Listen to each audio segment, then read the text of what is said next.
అందరికీ నమస్తే. చెన్నైలో మీ తెలుగు అమ్మాయి. ఈ రోజు లంచ్ ప్రిపరేషన్ అయితే జరగబోతుందండి. నేనైతే మధ్యాహ్నం నుంచి బ్లాగ్ అయితే స్టార్ట్ చేస్తున్నాను. నేనేం వంట చేశానో అన్నీ కూడా మీకైతే క్లియర్గా చూపిస్తాను. మా ఇంట్లో ఈరోజు స్పెషల్ వచ్చి అన్నం, అలాగే పప్పుచారు, గోరుచిక్కుడుకాయ తాలింపు, మునక్కాయ తాలింపు అండి. ఎందుకు రెండు రకాల తాలింపులు చేస్తున్నానంటే, ఎందుకంటే మా ఇంట్లో గోరుచిక్కుడుకాయ తాలింపు మా బాబు అలాగే మా ఆయన ఇద్దరు కూడా తినరండి. అందుకే నా ఫేవరెట్ అయితే గోరుచిక్కుడుకాయ తాలింపు, మా ఆయనకి అలాగే మా బాబుకి ఇద్దరికి కూడా మునక్కాయ తాలింపునైతే చేస్తున్నాను. అలా అనేసి రెండు రకాల తాలింపునైతే చేస్తున్నాను. రండి, నేనైతే ప్రిపరేషన్ ఎలా చేస్తున్నానో అన్నీ కూడా మీకు వివరంగా చూపిస్తాను. ఓకేనా, రండి వీడియోలోకి వెళ్ళిపోదాము. ముందుగా అయితే స్టవ్ అయితే ఆన్ చేసుకుంటున్నానండి. ఒక పక్కన అన్నం అయితే పెట్టేస్తున్నాను. అలాగే బియ్యాన్ని ముందుగానే కడిగి పెట్టేసుకున్నానండి. స్టవ్ అయితే ఆన్ చేసి అన్నాన్ని ముందుగా అయితే స్టవ్ ఆన్ చేసేసాను. ఇప్పుడు పప్పుచారు కోసం కుక్కర్ని అయితే తీసుకుంటున్నాను. ఇక్కడ నేనైతే ఈరోజు కందిపప్పుతోటి పప్పుచారు అయితే చేస్తున్నాను.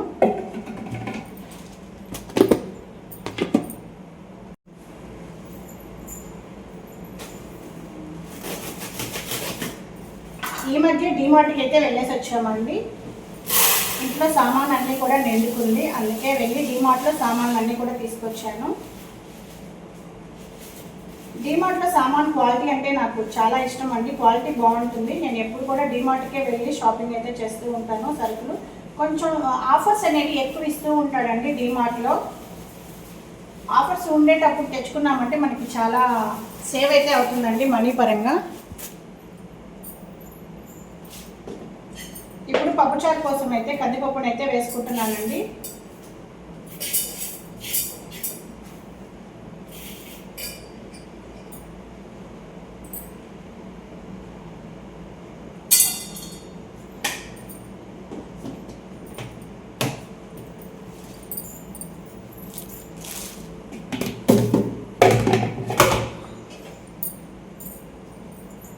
కందిపప్పును అయితే 2 సార్లు మంచిగా వాష్ చేసేసుకున్నాము.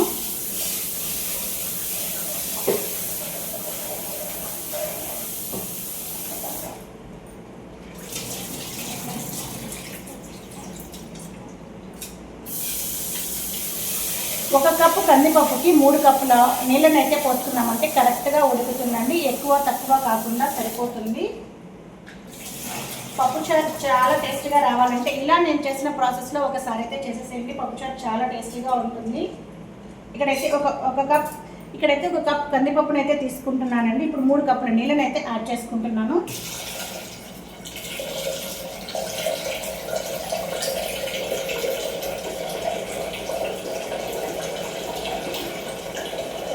ఎండలు ఎలా ఉన్నాయండి మీరుండే ప్రాంతాలలో? ఇక్కడైతే చాలా ఎక్కువగా ఉన్నాయండి. అస్సలు ఫ్యాన్లు తిరుగుతూనే ఉన్నాయి, ఏసీ పాటికి ఏసీ తిరుగుతుంది, అయినా కూడా ఉడికిపోతుందండి. నిన్న నైట్ మరీ అండి చాలా ఎక్కువగా ఉంది. చాలా ఆ తర్వాత 4 o'clock తర్వాత మంచి పెద్ద గాలంట.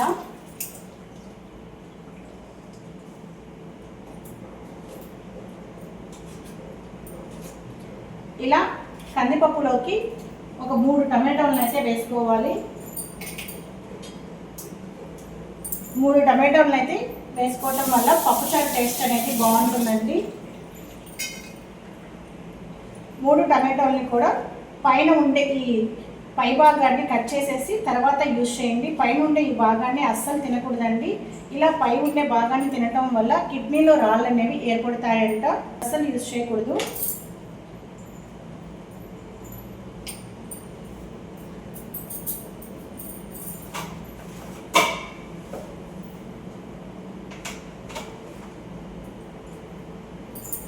అలాగే ఒక ఎర్రగడ్డను అయితే తీసుకుంటున్నాను. ఎర్రగడ్డ మొత్తం అయితే వేయనవసరం లేదండి. ఒక హాఫ్ ఎర్రగడ్డ వేసేసి హాఫ్ ఎర్రగడ్డని తాలింపులోకి అయితే వేసుకుందాము.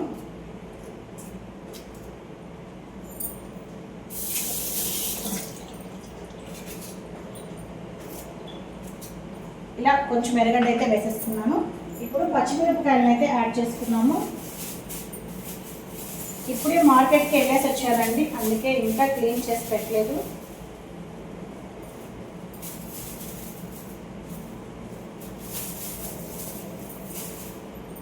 ఇక్కడ చూస్తున్నారా ఒక కారానికి సరిపడా ఒక 8 పచ్చిమిరపకాయలను అయితే తీసుకుంటున్నానండి.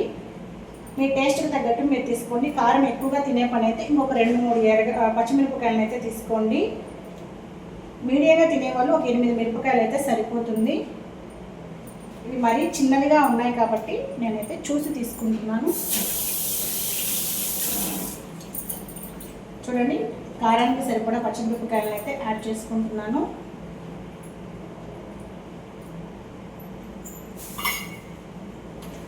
అలాగే ఇప్పుడు సరిపడా కొంచెం పసుపు,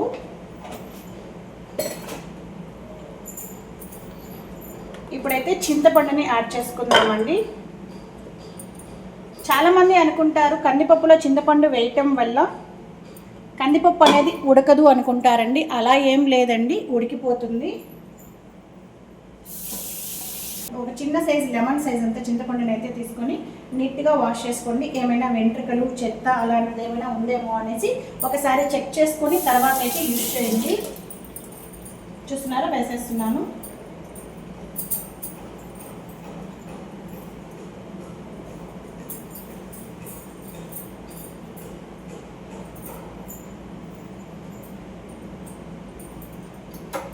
కందిపప్పుని ఇంకొక సైడ్ అయితే పెట్టుకుంటున్నానండి. ఇలా 4 బర్నర్స్ ఉండటం వల్ల వంట అనేది చాలా తొందరగా అయితే చేసేసేయచ్చు.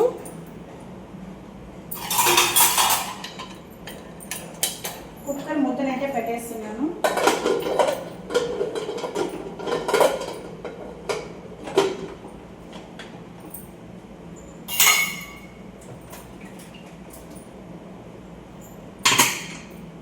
ఇప్పుడైతే మునక్కాయ తాలింపుని కూడా ప్రిపేర్ చేసేస్తాము. పాప నిద్రపోతూ ఉందండి, అందుకే చాలా తొందరగా అయితే చేసేస్తున్నాను. పాప లేచే లోపలే వంటంతా కూడా.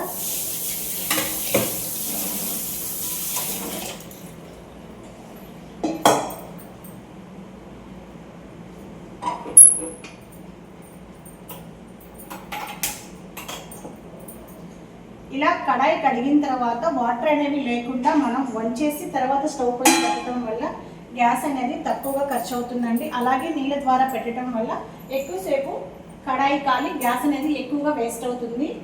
ఇప్పుడు మునక్కాయని అయితే తీసుకున్నాము.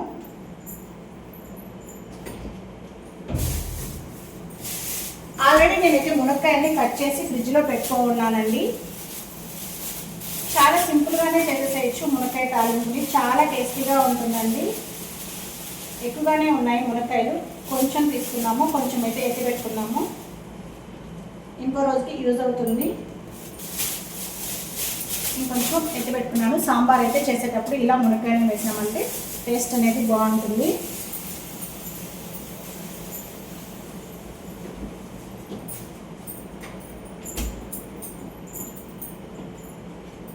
ఇప్పుడు తాలింపు అయితే వేస్తున్నానండి. మునక్కాయకి కొంచెం ఆయిల్ అయితే వేసుకోండి. 1 or 2 స్పూన్స్ ఆయిల్ అయితే సరిపోతుంది. చాలా సింపుల్గా చేసేసేయచ్చండి మునక్కాయ తాలింపు. ఆయిల్ వేడెక్కిన తర్వాత కొంచెం ఆవాలు,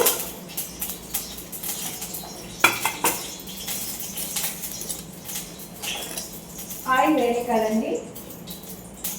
ఆయిల్ వేడెక్కిన తర్వాత కొంచెం ఆవాలు,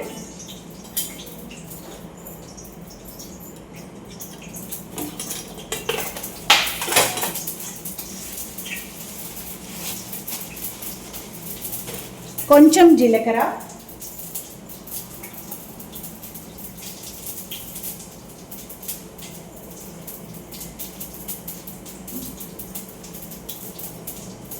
వెల్లుల్లి, తెల్లగడ్డల్ని ఒక 2-3 అయితే తీసుకోండి.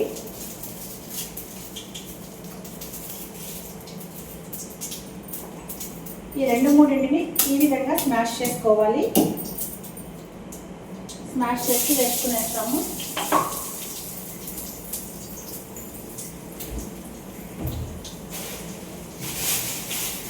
ఇప్పుడు కొంచెం కరివేపాకుని అయితే తీసుకుంటున్నానండి. 2 రెమ్మల కరివేపాకుని అయితే శుభ్రంగా వాష్ చేసేసి తర్వాత అయితే ఈ తాలింపులో వేసుకున్నాము.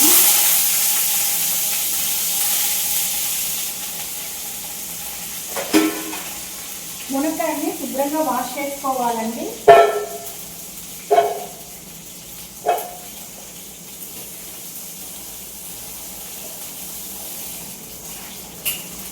ఇలా వాష్ చేసుకున్న మునక్కాయల్ని తిరగమాతలు అయితే వేస్తున్నాము.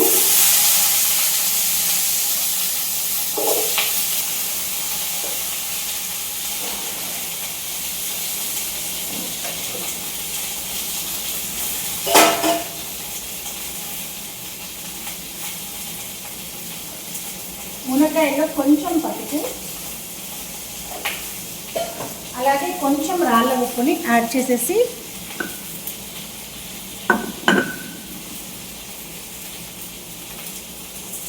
కొంచెం ఉప్పు అయితే సరిపోతుందండి.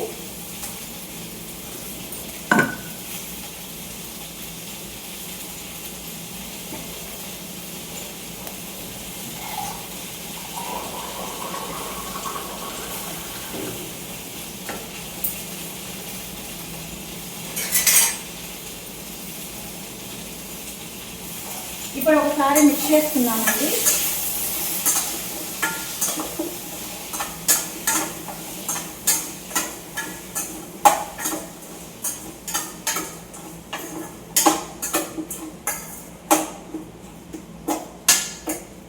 ఇప్పుడు ఒకసారి మిక్స్ చేసుకోవటం వల్ల పసుపు అనేది పచ్చివాసన పోయి బాగుంటుంది. ఇప్పుడు హాఫ్ గ్లాస్ వాటర్ని అయితే మొత్తం అలాగే పోసుకోవాలి. హై ఫ్లేమ్లో మూత పెట్టేసి ఒక 10 నిమిషాలు ఉడికించండి. అప్పుడు మునక్కాయ చక్కగా ఉడికిపోతుంది.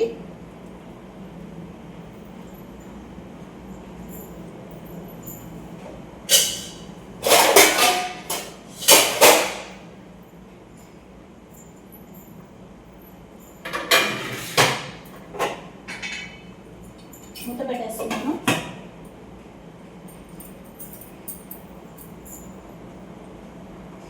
ఇక చూడండి, లేతగా ఉన్న గోరుచిక్కుడుకాయలను అయితే తీసుకోండి. గోరుచిక్కుడుకాయకి పై భాగాన అలాగే ఎండ్లో 2 భాగాలు కూడా కొంచెం కొంచెం కట్ చేసుకున్నాము. ఇలా కట్ చేసుకున్న వీటిని పక్కన పెట్టేసుకొని ఇలా అన్నింటినీ కూడా కట్ చేసుకోవాలండి.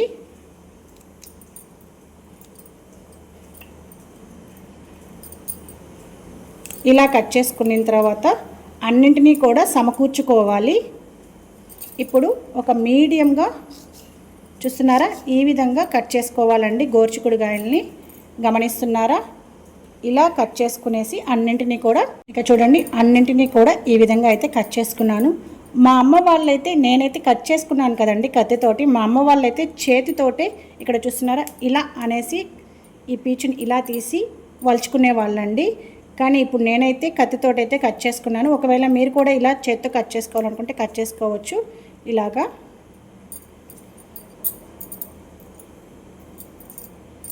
ఇలా అన్నింటినీ కూడా కట్ చేసేసుకొని పక్కన పెట్టేసుకుందాము.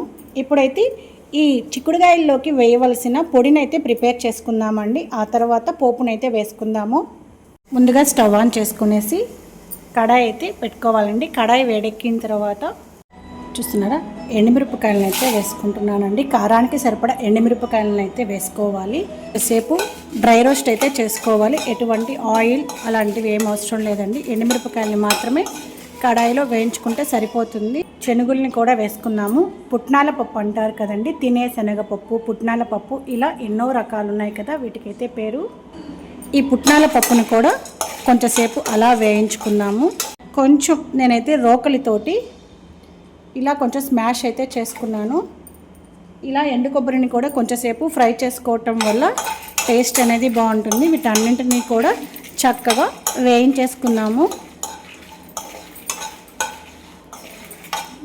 ఈ పౌడర్ని మనం తాలింపులో వేసుకున్న తర్వాత మిగిలిన దానిని స్టోర్ చేసి పెట్టుకున్నామంటే ఏ తాలింపులోకైనా కూడా మనం యూజ్ చేసుకోవచ్చండి. టేస్ట్ అనేది బాగుంటుంది.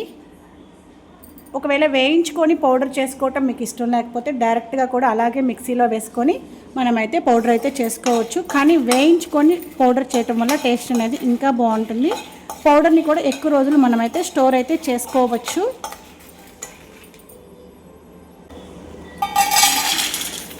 ప్లేట్లోకి అయితే తీసుకునేసి పక్కన పెట్టుకుందాము. ఇప్పుడు అదే కడాయిలో 2 స్పూన్ల ఆయిల్ని అయితే యాడ్ చేసుకుందాము. ఆయిల్ అనేది వేడెక్కిన తర్వాత కొంచెం జీలకర్ర, అలాగే 1/2 స్పూన్ ఆవాలు,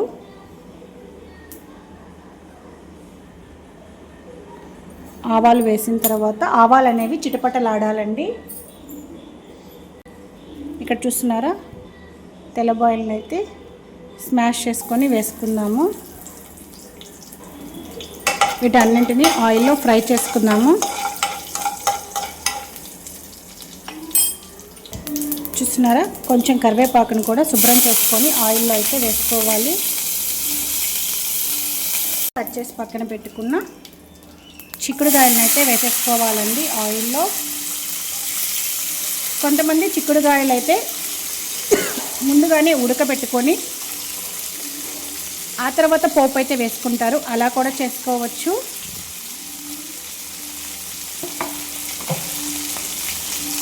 నేనైతే ఇలా తాలింపులోనే వేసేసి ఉడకబెట్టుకున్నానండి. ఎలా అయినా మన ఇష్టం అండి. ఒకవేళ టైం తక్కువగా ఉంది అనుకున్నప్పుడు చిక్కుడుకాయలను అయితే కొంచెం నీళ్లు పోసి ఒక గిన్నెలో ఉడికించి కొంచెం ఉప్పు వేసి ఉడికించిన తర్వాత పోపు కూడా వేసుకోవచ్చు అండి. ఇలా జస్ట్ లైట్గా వేస్తే సరిపోతుందండి. అలాగే కొంచెం సాల్ట్,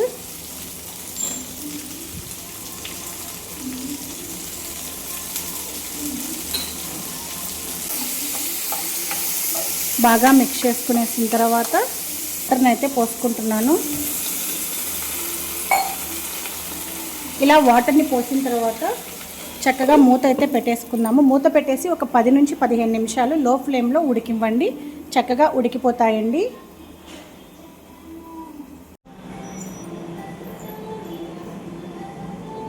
అన్నం అయితే ఉడికిపోయిందండి, చాలాసేపు అయిపోయింది. మేమైతే ఆంధ్రాలో ఉండేటప్పుడు పచ్చి బియ్యమే తినేవాళ్ళమండి. కానీ ఇక్కడ చెన్నైకి వచ్చినప్పటి నుంచి మాకైతే ఉప్పుడు బియ్యమే అలవాటు అయిపోయింది. ఉప్పుడు బియ్యం ఉడకాలంటే 45 మినిట్స్ అయితే పడుతుందండి. ఉప్పుడు బియ్యం ఆరోగ్యానికి చాలా మంచిది, అందుకే వీటినే అలవాటు చేసుకున్నాము. అన్నం అయితే ఉడికిపోయింది. ఉడికేది ఎక్కువసేపు అయితే ఉప్పుడు బియ్యం అయితే ఉడుకుతుందండి. పచ్చి బియ్యం అలా కాదు కదా.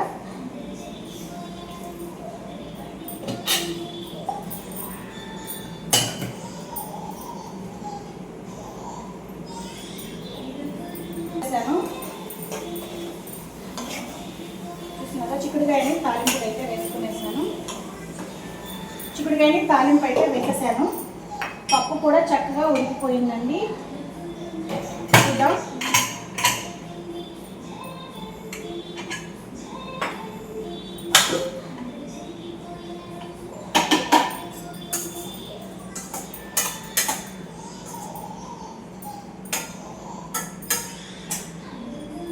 ఇప్పుడు పప్పులో అయితే ఎక్స్ట్రా కొంచెం వాటర్ అయితే ఉండిపోయిందండి. ఎక్స్ట్రా వాటర్ని మనం ఒక గిన్నెలోకి తీసుకునేసి పప్పును అయితే స్మాష్ చేసేసుకుందాము.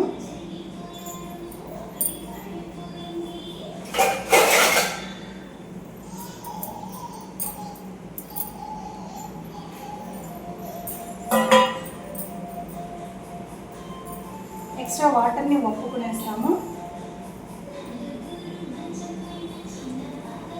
ఇక్కడ చూస్తున్నారా, ఎక్స్ట్రా వాటర్ అనేవి మనం పక్కన పెట్టేసుకొని వేసిన తర్వాత మళ్ళీ ఈ నీళ్ళని అయితే యూజ్ చేసుకోవచ్చు. జాగ్రత్తగా వంట అయితే చేయండి. ఈ ఎండలకి ఈ వేడి తగులుతుంటే ఇంకా ఎక్కువగా మండిపోతుంది చేతులు అయితే.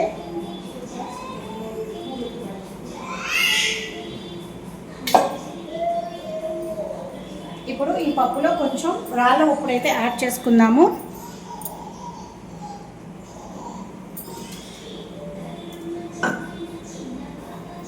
చూస్తున్నారా, రాళ్ళ ఉప్పునైతే యాడ్ చేస్తున్నాను. స్మాషర్ తోటి మొత్తం కూడా పప్పునైతే ఎనుపుకునేస్తాము.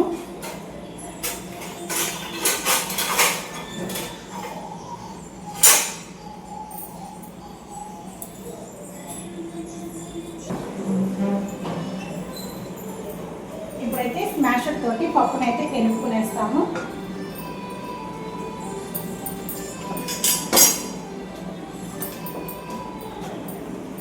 పప్పు బాగా ఉడికిందంటే స్మాష్ చేసుకునేది చాలా ఈజీ అవుతుంది. మీ ఇంట్లో స్పెషల్స్ ఏంటో కమెంట్ చేసేసేయండి. మా ఇంట్లో ఈరోజు స్పెషల్స్ ఇవేనండి.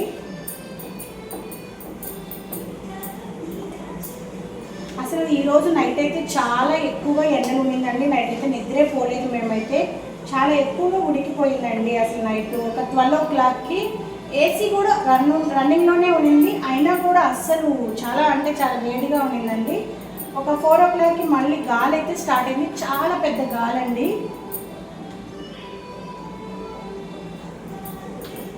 ఇలా పప్పుచారుని చేసుకొని అన్నంలోకి వేడి అన్నంలో వేసుకొని తిన్నామంటే టేస్ట్ అనేది బాగుంటుంది. ఒకసారి తప్పకుండా తెలియకపోతే ఇలా ఒకసారి ట్రై అయితే చేసేసేయండి.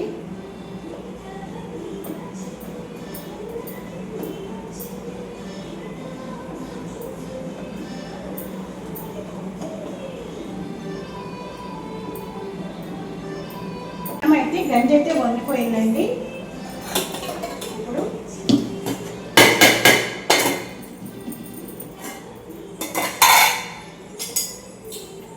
చూడండి పొలంలో చక్కగా అయితే వచ్చింది.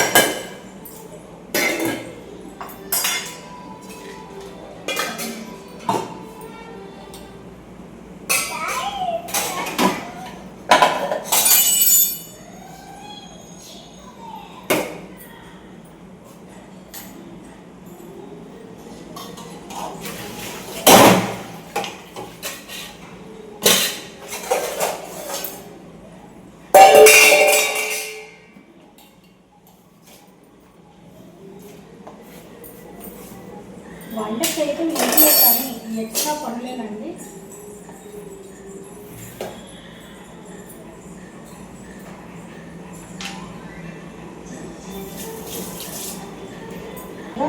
కలుపుకునేసాను. ఇప్పుడు ఈ వాటర్ని కప్పులోనే వేసేసుకున్నాను.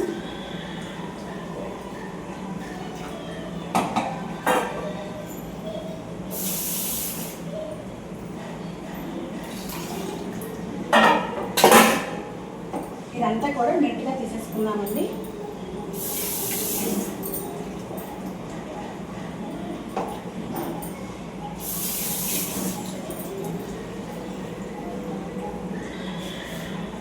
మునక్కాయ తాలింపు అయితే ఉడుకుతూ ఉంది. చూద్దాము మునక్కాయ ఉడికిందా లేదా అనేసి. ఇక్కడ చూపిస్తున్నాను చూడండి, ఉడికిపోయింది మునక్కాయ అయితే. చూసారా చక్కగా మునక్కాయ అయితే ఉడికిపోయింది. ఇప్పుడు ఎక్స్ట్రా ఉండే వాటర్ అంతా కూడా డ్రై అయ్యేంత వరకు స్టవ్ పైన అలాగే ఉంచేసేయండి.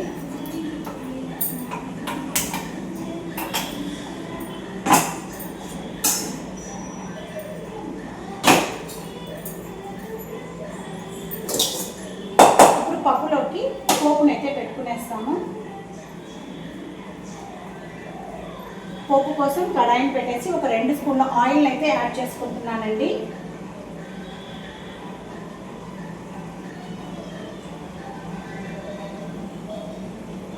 రెండు స్పూన్ల ఆయిల్ అయితే వేసిన తర్వాత ఆయిల్ అంతా కూడా చక్కగా వేగేంత వరకు కొంచెంసేపు వెయిట్ చేసి తర్వాత ఆవాలు,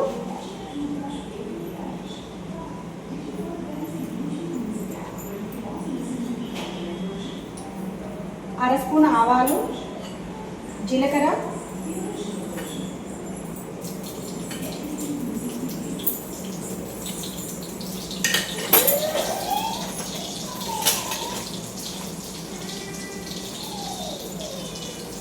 కొంచెం మెంతులు, ఎక్కువ వేయకూడదండి, కొంచెం మెంతులు అయితే సరిపోతుంది. కొంచెం మెంతులు వేసేసిన తర్వాత మనం ఆల్రెడీ హాఫ్ ఎర్రగడ్డని అయితే ఎత్తి పెట్టుకున్నాం కదండి, దాన్ని ఇలా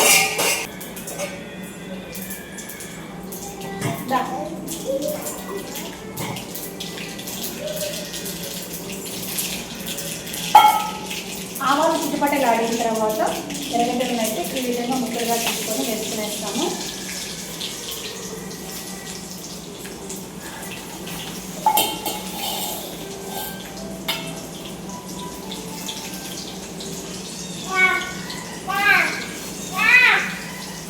ఏం కావాలన్నా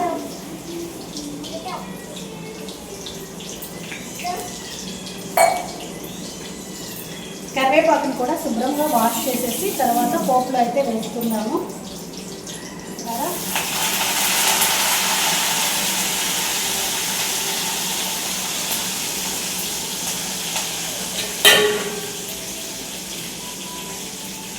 పోపు అంతా బాగా వేగేంత వరకు కొంచెంసేపు వేయించేసుకున్నాము. ఇక్కడ పోపు అయితే చక్కగా వేగిపోయింది. ఇప్పుడు మంటని లో ఫ్లేమ్లో పెట్టేసి పోపుని పప్పులో అయితే వేసేసుకున్నాము. ఇలా కొంచెం పప్పుచారుని తీసి ఇలా వేస్తామండి. కడాయిలో వేసేసి తర్వాత దీనంతా కూడా పప్పులో వేసేసుకున్నాము.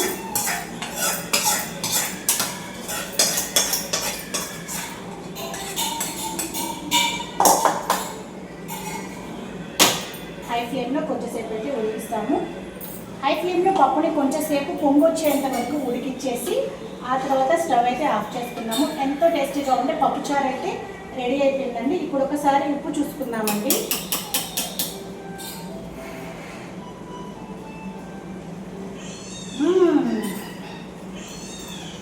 అన్నీ కరెక్ట్గా సరిపోయాయండి.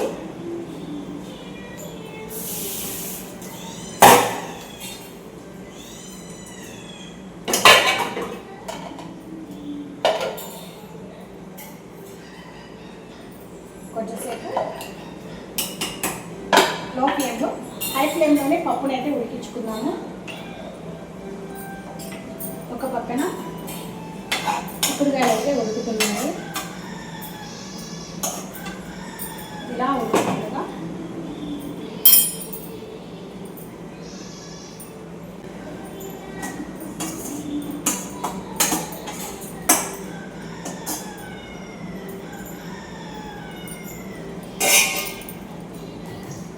మనం వేయించి పక్కన పెట్టుకున్న ఈ పప్పులన్నింటినీ కూడా ఎండుమిరపకాయలు, పప్పు, కొబ్బరిని అయితే మిక్సీ జార్లో ఫైన్ పౌడర్ లాగా గ్రైండ్ చేసుకునేస్తాము. ఇలా మిక్సీ జార్లో అయితే వేసేసుకొని కొంచెం రాళ్ళ ఉప్పుని కూడా యాడ్ చేసుకోండి. రాళ్ళ ఉప్పుని యాడ్ చేసి ఫైన్ పౌడర్ లాగా గ్రైండ్ అయితే చేసేసుకుందామండి. చూసారా, ఫైన్ పౌడర్ని అయితే గ్రైండ్ చేసుకున్నాను. ఇప్పుడు ఒక 5-6 వెల్లుల్లిని కూడా వేసేసి గ్రైండ్ అయితే చేసేసుకుందాము. చూస్తున్నారా, వెల్లుల్లిని కూడా వేసేసి చక్కగా గ్రైండ్ అయితే చేసుకునేసేయండి. ఇలా ఫైన్ పౌడర్ లాగా గ్రైండ్ చేసేసుకోండి. ఇప్పుడైతే ఈ ప్రిపేర్ చేసుకునే ఈ మసాలా పౌడర్ని పక్కన పెట్టేసుకుందాము. మనం పోసిన నీళ్ళు అయితే చక్కగా డ్రై అయిపోయాయండి. చిక్కుడుకాయ కూడా పర్ఫెక్ట్గా ఉడికిపోయింది. ఇక్కడ చూపిస్తాను చూడండి.